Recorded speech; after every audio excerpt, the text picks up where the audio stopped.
नमस्कार, आदाब, सलाम साथियों।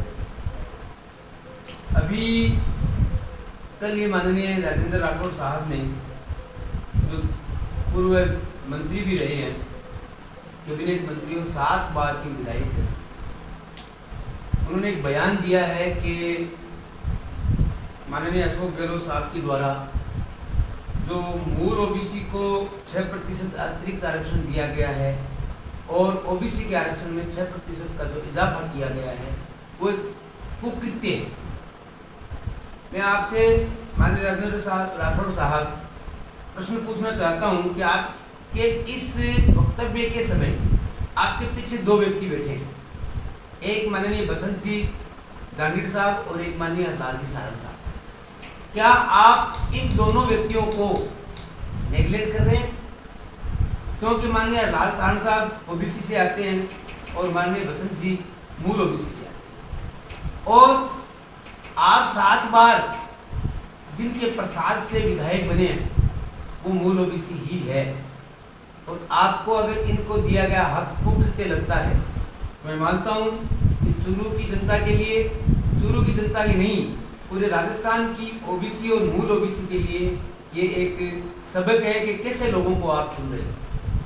ऐसे लोगों को जो आपके हक के लिए जो बात कही जा रही है, सरकार चाहे किसी की है, आपके हक के लिए जो सरकार काम कर रही है उसको, उसकी सराहना करने के स्थान पर आप उस कार्य को कुकृत्य बता रहे हैं। ये आपके लिए मेरी समझ में बहुत ही शर्मनाक आपका बयान है और आपको इस बयान के लिए माफी मांगनी चाहिए चूरू की जनता से, चूरू की जनता के साथ साथ ओबीसी से और मूल ओबीसी से। मूल ओबीसी के द्वारा ही आप विधायक चुने जाते हैं, ये आपको भूलना नहीं चाहिए राजेंद्र राठौड़ साहब। ये आपको याद रखना चाहिए कि मूल ओबीसी अगर आपसे सरक गई तो आपकी चूल्हे हिल जाएंगी, आपके पैरों के नीचे जमीन नहीं रहेगी। और मैं आपको चैलेंज करता हूं कि आप मूल ओबीसी के लोगों के खिलाफ आकर के दिखाइए और फिर आपको पता चलेगा कि आपके अंदर कितना दम है।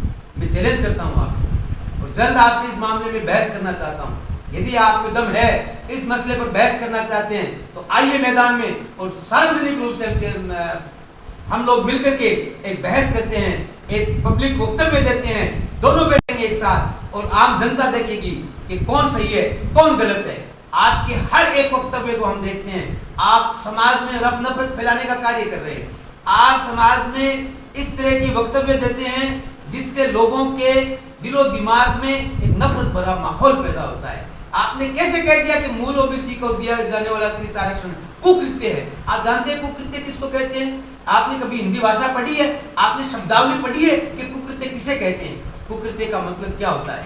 शायद आप अगर पढ़े लिखे हैं, मैं जानता हूं आप LLB हैं, लेकिन आप अगर पढ़े लिखे हैं तो कुकृत्य शब्द का प्रयोग नहीं करते।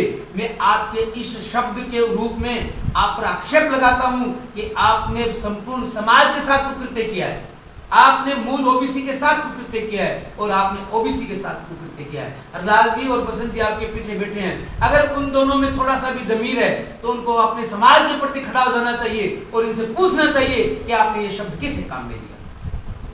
राजेंद्र राठौड़ साहब, मैं आपको खुला चैलेंज करता हूं, आइए सार्वजनिक रूप से और बहस कीजिए, बात कीजिए। यदि आप में दम है तो इसको कुकृत्य साबित करके दिखाइए। तो मैं कहता हूं कि मूल ओबीसी के लिए और ओबीसी के लिए जो राजस्थान सरकार ने किया है वो एक बहुत ही सराहनीय कार्य है और इसकी बहुत पहले से मांग चल रही थी। इस मांग को माननीय मुख्यमंत्री महोदय ने पूरा किया है। हम राजस्थान सरकार का और मुख्यमंत्री महोदय का और संपूर्ण मंत्रीगण का अभिवादन करते हैं, धन्यवाद ज्ञापित करते हैं। धन्यवाद।